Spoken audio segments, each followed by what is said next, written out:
agreement, international treaties are there related to that trademark.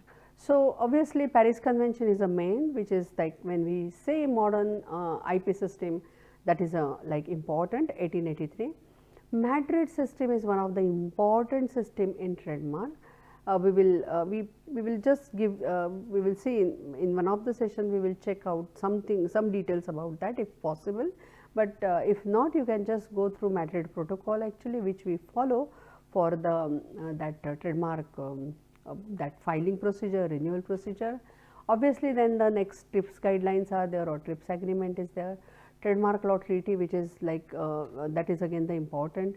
NICE agreement, which is giving the NICE or NIS, it depends on the pronunciation, you can just check that. So, NIS agreement is there, Vienna classification is there, that is in 1973. So, we are very well aware about when we talk about the Paris Convention, we are very well aware